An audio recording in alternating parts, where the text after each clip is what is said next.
Hello guys, 2 2 গুণে 22। আমি শ্রেয়া। আমি এবার আপনাদের জন্য একটি নতুন কবিতা এনেছি। আজকের কবিতার নাম অভিমানী বন্ধু। কতদিন তোমার সাথে হয় না আমার কথা, পাহাড় সমান দুঃখগুলো দেয় যে ভীষণ ব্যথা।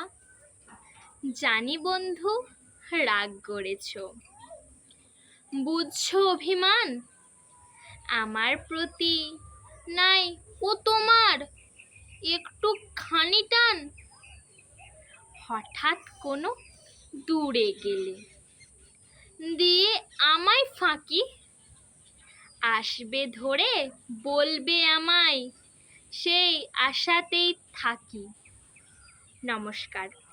আমার এই কবিতাগুলি যদি ভালো লেগে থাকে অবশ্যই লাইক, কমেন্ট, শেয়ার এবং সাবস্ক্রাইব করতে ভুলবেন না।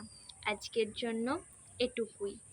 আরও একটি কথা, আমার এই নতুন কবিতার চ্যানেলের নাম শ্রেয়া কবিতা। আমার সব নতুন নতুন ভিডিও আপনারা এই চ্যানেলে পেয়ে যাবেন। শ্রেয়া পোয়েম আর আমি আমার নতুন ভিডিও ছাড়ি না। নমস্কার।